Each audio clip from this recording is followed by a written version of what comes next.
In 2032 in the eastern United States, Flynn checks on her brother Burton, who lives in a trailer outside the house. Burton is playing a game on his VR set and explains he has a big competition tonight that will give them enough money for their mom's medicine. Then he hands Flynn his headset so she can win the level for him. In the game, Flynn takes over her brother's avatar and immediately guides the rest of the party into fighting back with a better strategy, winning the level in just a few seconds. Then she checks the body of an opponent and discovers the important map the party had been looking for. Afterward, Flynn goes to her job at the 3D print shop. Burton's friends come by to drop a box for Burton, which contains a new kind of headset sent by a Colombian company called Milagros Calderon. The cost is absolutely free, but Flynn has to scan her eye as the equivalent of a signature to confirm she got the box. Later at home, Burton explains that he was asked to beta test this new headset since he crossed level 100 on another game. However, it had been Flynn who did that for him, and since this gig will pay well, Flynn agrees to do it. Burton puts the headset on her, and when Flynn opens her eyes, she finds herself in Burton's avatar riding a motorbike. As she explores the city, Flynn is amazed by the fact she can feel everything. Suddenly a computer voice in her head welcomes her to the game and warns her she'll also be able to feel pain. Flynn must do whatever the voice says to earn her keep. The voice gives her directions until she makes it to Buckingham Palace, where the bike disappears as soon as she gets off. When she says the words "I've arrived," the door opens and servants appear in front of her, asking her name. After saying a code name, Flynn goes into another room and does some tricks to test the game. Afterward, she goes to the garden, where a company known as Research Institute or RI is hosting a party. The voice tells Flynn to flirt with Mariel and convince her to take her avatar home. When Flynn starts talking to Mariel, the woman pauses the game for some privacy, and she's quickly charmed by Flynn's words. They leave in Mariel's car and they start kissing while a robot servant drives. Suddenly the voice says Flynn must take the glass vial from Mariel's pocket and open it under her nose. Flynn does so and Mariel passes out, causing the driver to attack. The robot uses kicks and fists before taking out a knife, but Flynn fights back, hitting the driver a few times before reaching the brakes to make the car stop. At the same time, she uses the knife to kill the driver. Then the voice makes Flynn take the car to a closed alley, where she says, "I've arrived," to make the wall open and meet Aelita, the person behind the voice. After some cryptic comments, Aelita announces they'll continue tomorrow. At that moment, Flynn disconnects the game and Burton tells her the company loves her and even offers more money. Flynn agrees to come back tomorrow, but when she stands up, she feels a bit dizzy. Afterward, Flynn goes to a bar to buy her mom's medicine from dealers. The guys say she doesn't have enough for even one pill and imply she should offer naughty services, only to be interrupted by Connor, a disabled man who attaches his monowheel to a small vehicle. Connor threatens the dealers until they agree to sell Flynn the medicine. Then he and Flynn leave while the guys go back into the bar. Their boss Corbell scolds them for being afraid of a disabled man and smashes a guy's head on the table as punishment. Sometime later, Flynn connects to the game again. The avatar wakes up in a surgery room, unable to move. Aelita tells her that Flynn can't leave the sim without her permission before the surgeons begin removing the avatar's eyeball to replace it with Mariel's. Flynn can feel the pain, but Aelita guides her through it until she falls asleep. Later, the avatar wakes up in a car with Aelita and they go to a fancy building where they use Mariel's eye to open the door. They get in an elevator that takes them through a bunch of curious floors, including one with a whale. Eventually they reach a chamber with an inverted pyramid hanging from the ceiling. Aelita makes Flynn put her own eye on the pyramid, and when the avatar jerks back in pain, Aelita forces her to keep the head there so the laser can finish its job. Suddenly Daniel shows up and Aelita tells Flynn to stop him because he's there to kill them. However, Daniel immediately overpowers Flynn and ties her up before using a gun that shoots sonic punches to knock down Aelita. While Daniel starts hurting Aelita to make her give up information, Flynn manages to get a hand out, only to discover the skin has peeled off and there's a robot underneath.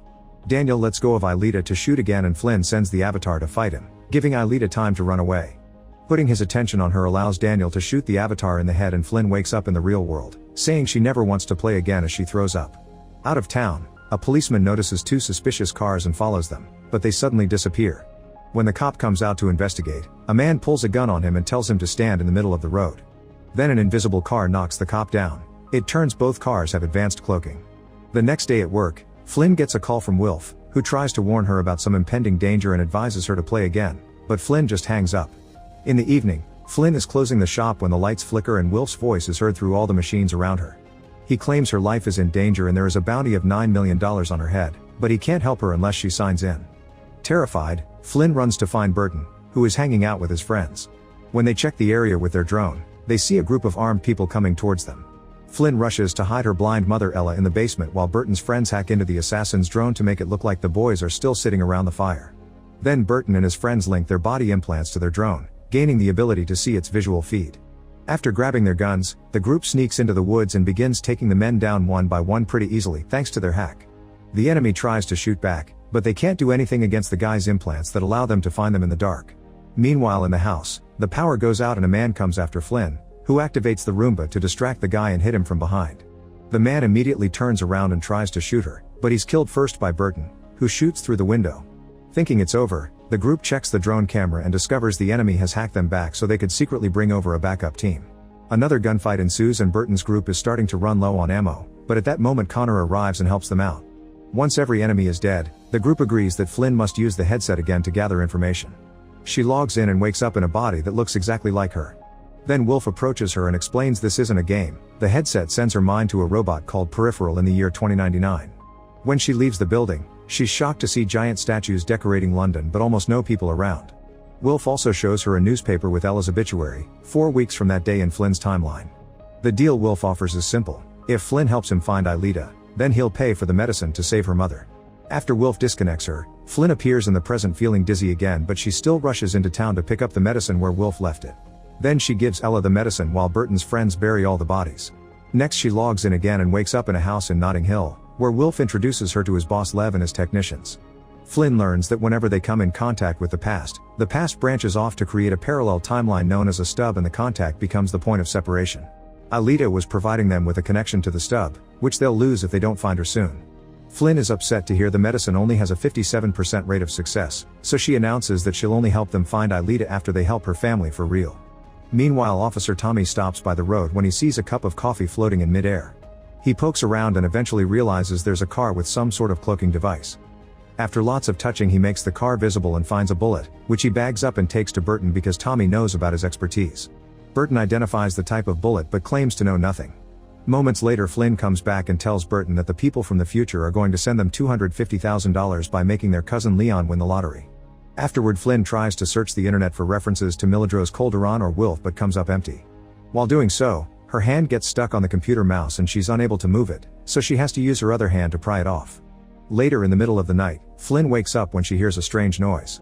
She goes downstairs and discovers it's Ella, who announces her eyesight is coming back. Meanwhile, Corbell is using a VR set to hire virtual women, only to suddenly be interrupted by Daniel, who offers him $10 million to get rid of Flynn and Burton. Corbell thinks it's a joke and leaves the game.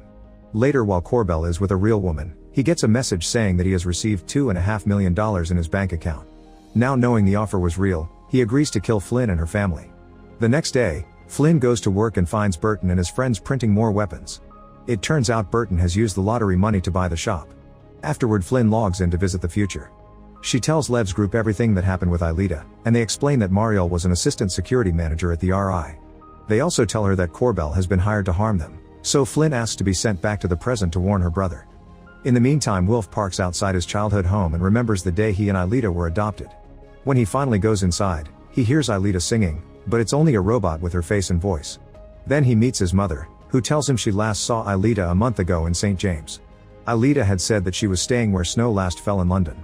In the present, Burton meets Corbell and reveals he knows about his mission. He offers Corbell 2 choices, one of which is $200,000 every week to leave them alone. When Corbell asks about the other, Burton explains he and his friends are former Marines who are all connected as one big organism thanks to their military implants. If Corbell tries anything, he'll learn how deadly they can be. Corbell isn't scared because he's killed many criminals in the past just to control his town, so Burton points at the glass in Corbell's hand and a bullet immediately shatters it. Finally, taking it seriously, Corbell shakes hands with Burton to accept the money deal, unaware that Tommy is watching nearby. Later, Flynn logs in again and appears in a car with Wilf. They drive around Buckingham Palace, trying to retrace Flynn's steps from that night. They decide to walk around and Wilf links them up so they have access to each other's sensory experience, which can be controlled by moving their fingers. Now Flynn can see and hear everything Wilf can, including his hangover. Soon a police robot begins following Flynn and Wilf realizes that her robotic body isn't properly registered. Wilf tells the cop that Flynn's robot is being used by a woman from Canada who is desperate to see her long-distance lover, then he kisses Flynn to prove the story. The cop believes it but makes Flynn log out. Meanwhile, Daniel's boss and head of the RI, Charisse, invites company's researcher Grace to her garden, where she keeps tons of bees.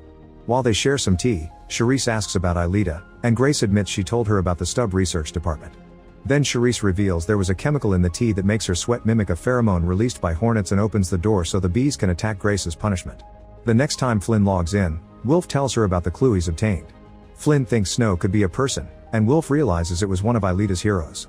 They visit the place where the celebrity died and Flynn opens the wall like Aelita taught her, allowing them to find Aelita's apartment. The place is a complete mess, meaning someone got there before them.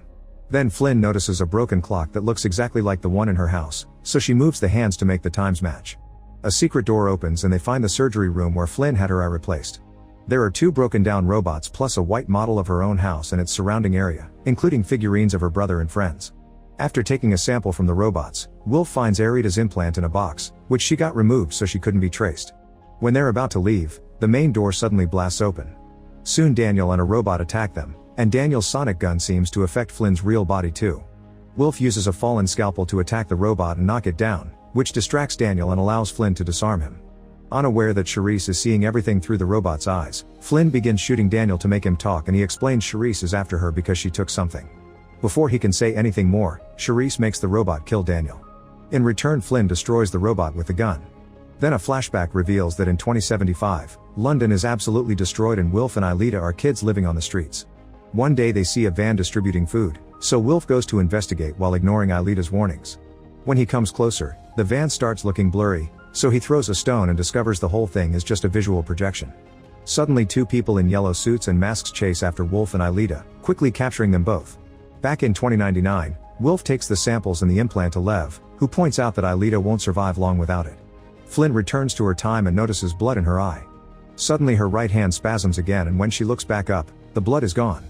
Later Flynn and Burton argue over how they're handling the situation and as Flynn gets more agitated, a bruise grows over her left eye and she suddenly falls into a seizure. Burton takes her to see a doctor, who says Flynn had a tonic-clonic seizure but there don't seem to be any after effects. She still wants to run some more scans and advises Flynn to stay away from the headset. When they return home, Burton tells his friends he wants to log in and put those people back in line to ensure they don't hurt Flynn. Connor seems interested in the idea of being able to control a body. In the future, Charisse has her people make a robot in the image of Daniel so he can share information about Wilf and Lev. Moments later Charisse shows up at Lev's house and accuses him of stealing something. When Lev plays ignorant, Charisse talks about the structure of their world and its 3 major forces, the kleptoligarchy that Lev belongs to, the Met Police, and the Research Institute. Charisse reminds Lev that each group shouldn't overstep its bounds and points out the last guy that tried met a traffic fate. She threatens Lev with the same fate and after she leaves, Lev notices his teacup is gone. At that moment Connor logs into the Flynn robot and tries to run away by jumping through a window, but a technician immediately cancels the connection. Meanwhile Flynn is watching childhood home movies on a normal headset when Wilf appears to tell her what Connor did. Then Flynn reveals she looked into Lev and found the name in her timeline connected to a mafia-related man whose entire family was brutally killed, but Wilf says there is no connection. Afterward Wilf tells Lev what Flynn found out about his family. Lev isn't surprised and explains that he hired Aelita because he wanted a stub of his own so it could be used for many goals like testing new medicine.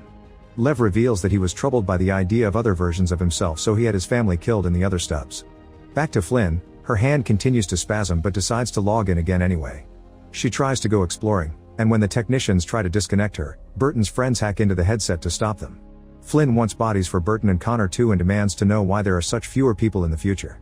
After both teams cause Flynn to connect and disconnect a few times, Flynn manages to stay in the future and convince the technicians to cooperate. Moments later, Flynn meets Wilf at a graveyard, where she sees mysterious objects floating over some of the graves. Wilf explains the objects show the different phases of something called the jackpot, which was a funny name given to the apocalypse. The first one opens up to show a complete electrical blackout in 2039 that started in the USA and soon spread worldwide.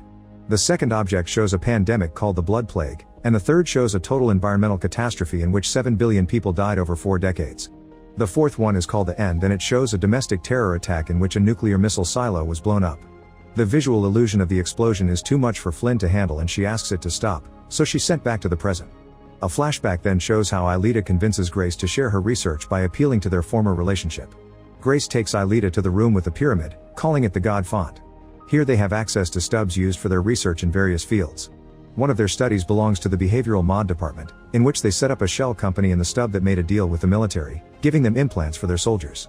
Those implants were then tweaked to affect the brain's compassion center. For example, they cause soldiers to shoot random wounded animals by making them see as the enemy. Only one soldier tries to help an injured dog and gets blown up in the process. Aelita is disgusted by human experimentation without consent, but Grace doesn't seem to mind. On their way out, they're seen by Mario. In the present, former assassin Robert is trying to live a normal life under a new identity until he receives a package with a phone and a sonic gun inside. He tests the gun and is shocked by its power. At that moment he gets a call from the Daniel robot, who offers $10 million to kill Flynn's family. Robert tries to decline, but Daniel forces him to accept when he threatens his daughter. Later, a bowling alley, Robert goes to see an old friend, accusing him of revealing his identity to Daniel. The guy explains he was threatened until he gave up the information, but a furious Robert still shoots him and all his sons to death. Then Robert gets in his car and Daniel sends him the information to find Flynn.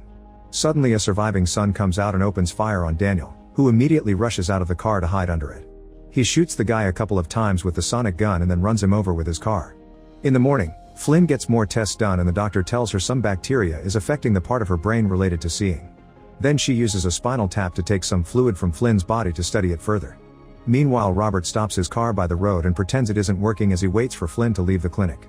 However, Flynn's friend Billy finds him first and insists on helping even when Robert says no. At that moment, Burton and Flynn pass by in their car and stop when they see Billy, offering their help as well.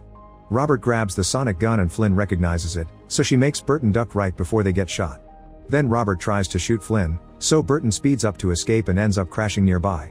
As Robert comes closer with open fire, Burton comes out and shoots back while Flynn makes the car go back to get Robert out of the way. Robert is soon ready to shoot again, however Billy has her own weapon and brings him down first, overpowering him but not killing him because he's wearing a bulletproof vest. Minutes later, Tommy arrives and arrests Robert. He also asks Flynn about the sonic gun, but she pretends to know nothing.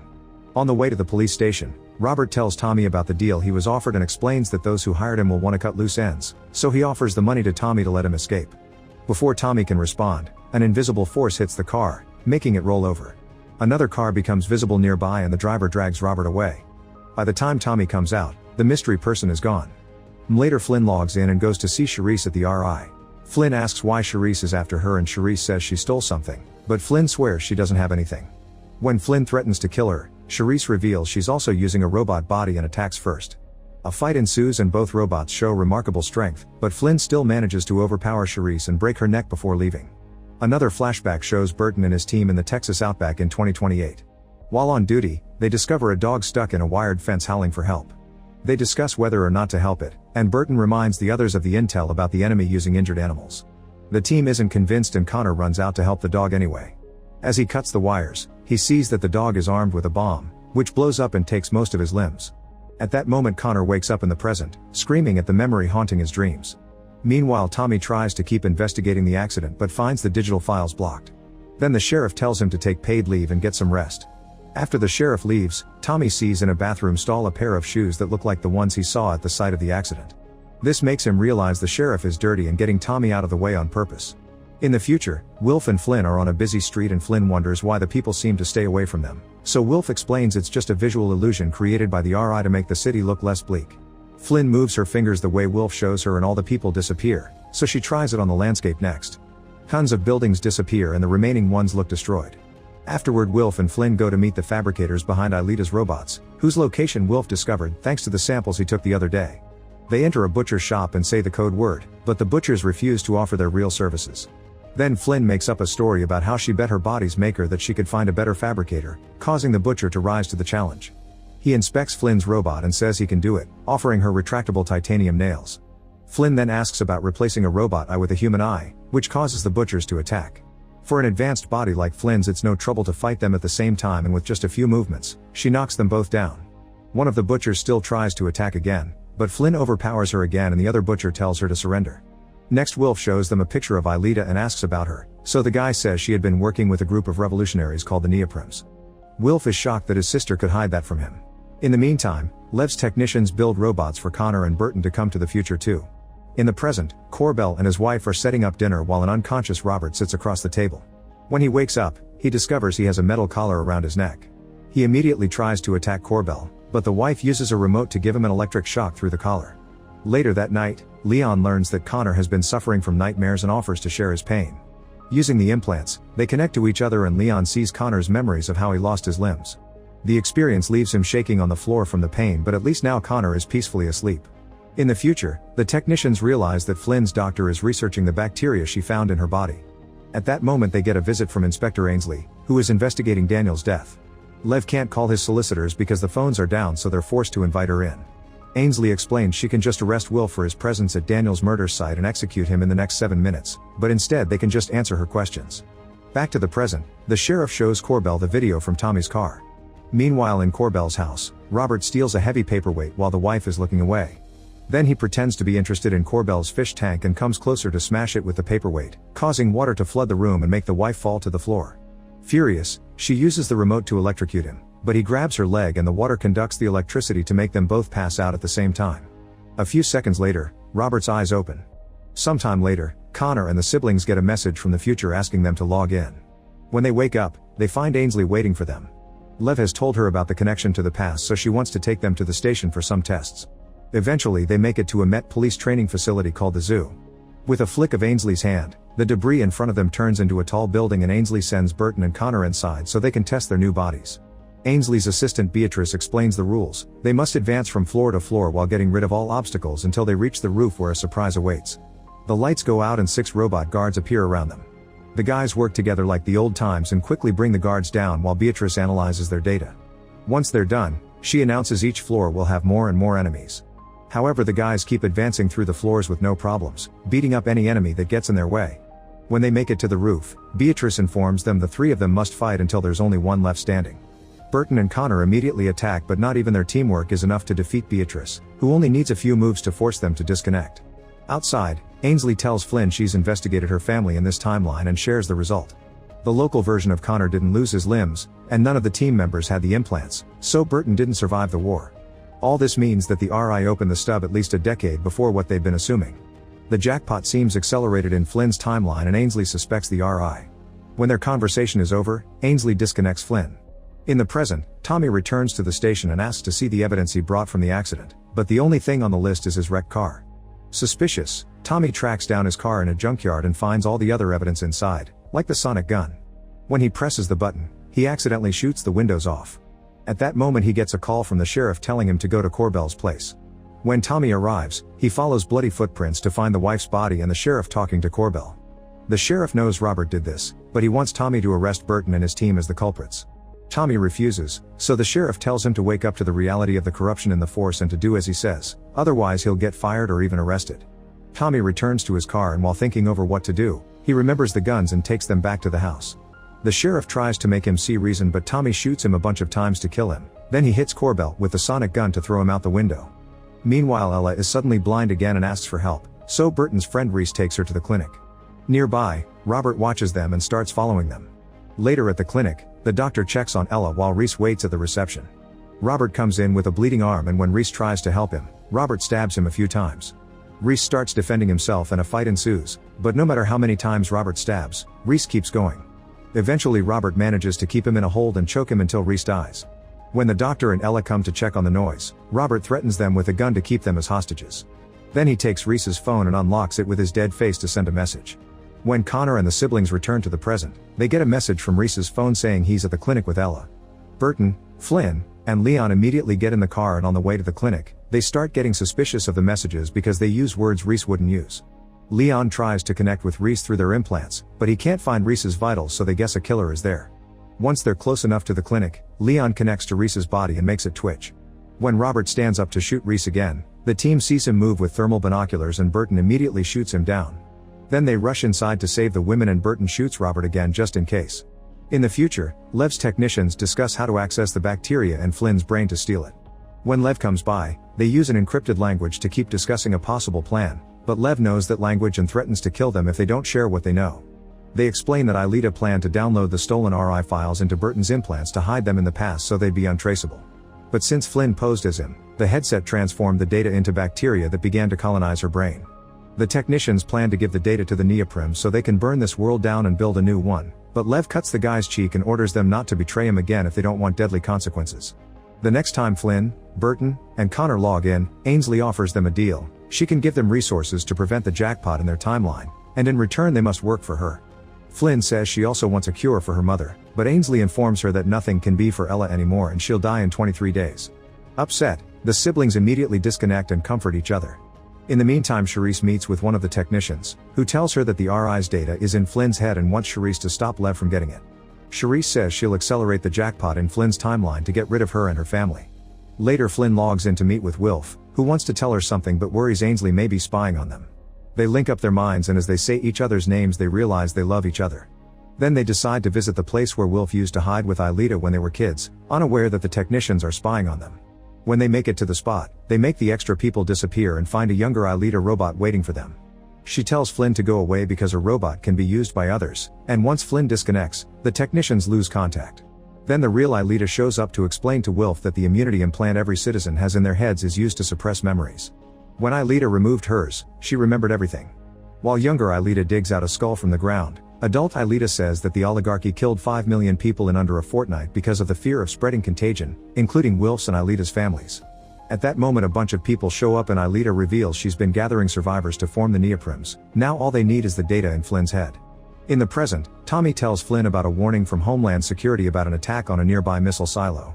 Recognizing the beginning of the jackpot, Flynn logs in and meets with a technician, forcing her to confess everything. Determined to stop the plan, Flynn asks Connor to log in too so he can help her open a new stub and cause a reboot, meaning Flynn is planning to self-delete so the enemy won't have a reason to accelerate the jackpot. Afterward Flynn meets Ainsley, who can't open a new stub but tells her how to do it at one of the RI's ancillary sites. When Flynn gets there, a guard immediately tries to stop her, but Flynn quickly overpowers him and uses his eye to open the door. Inside the building she finds a pocket watch and when she grabs it, Charisse gets a notification, so she opens the wall to release more guards. Flynn quickly fights them all and defeats them in just a few minutes with the help of the room's furniture. Then she puts the watch on a special panel and activates the stub portal. After telling Charisse she'll never find her, Flynn crushes the watch. Soon Flynn wakes up in the present and goes for a walk to the creek. Connor is hiding in the bushes with a sniper rifle, and after Flynn counts back from 10, a gunshot echoes through the air. Seconds later Flynn wakes up in her robot in the future and Ainsley asks if they should get to work. Make sure to subscribe and turn on notifications so you can watch more videos like this. Thanks for watching.